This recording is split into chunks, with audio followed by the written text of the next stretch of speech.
Salut à tous, j'espère que vous allez bien. Alors aujourd'hui, je voulais vous parler d'une des plus belles Coupes d'Afrique des Nations de l'histoire. Une compétition qui m'a marqué, vraiment, c'est la CAN 2000, avec en plus, en prime, en finale, l'un des dénouements les plus extraordinaires de l'histoire de la compétition.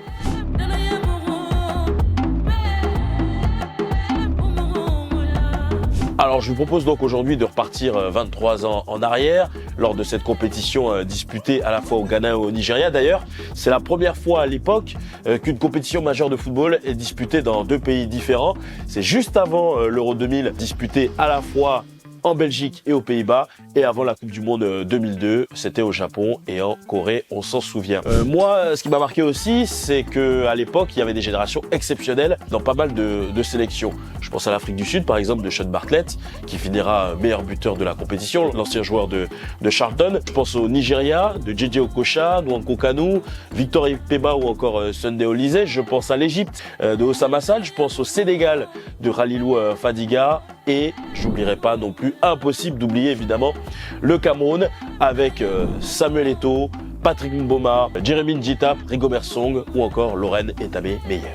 Nous sommes le 13 février 2000 et nous sommes dans le chaudron du Surulere Stadium. C'est le National Stadium de Lagos. Et 60 000 personnes n'attendent qu'une chose, que le Nigeria remporte sa troisième Coupe d'Afrique des Nations après 80 et 1994. Mais le Cameroun ne l'entend pas de cette oreille non plus. On vise aussi chez les Lions indomptables une troisième couronne continentale après 84 et 88. Et d'ailleurs, les Camerounais vont refroidir tranquillement mais sûrement l'ambiance du stade nigérian en faisant la différence au bout d'une demi-heure de jeu avec deux réalisations. 26e minute, ouverture du score de Samuel Eto'o. And it's Samuel Eto'o who can prance up and down the touchline.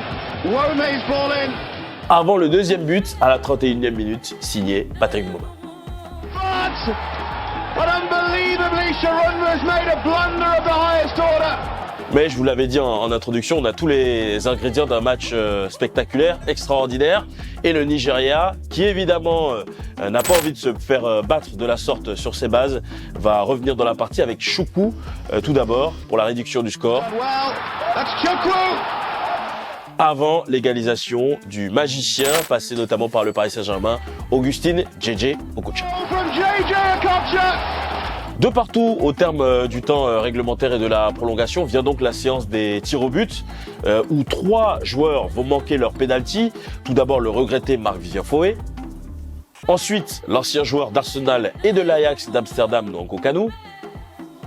Mais aussi et surtout Victor Ikpeba qui va trouver la barre transversale de Alioum Boukar.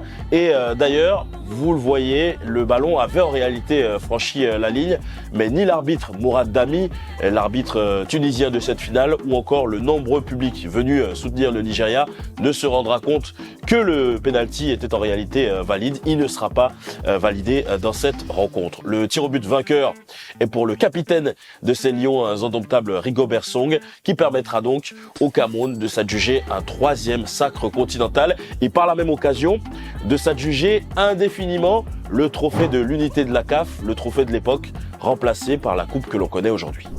Alors, quelle est la Coupe d'Afrique des Nations qui vous a marqué pour des raisons positives ou négatives? J'attends votre réponse en commentaire et moi je vous dis rendez-vous la semaine prochaine.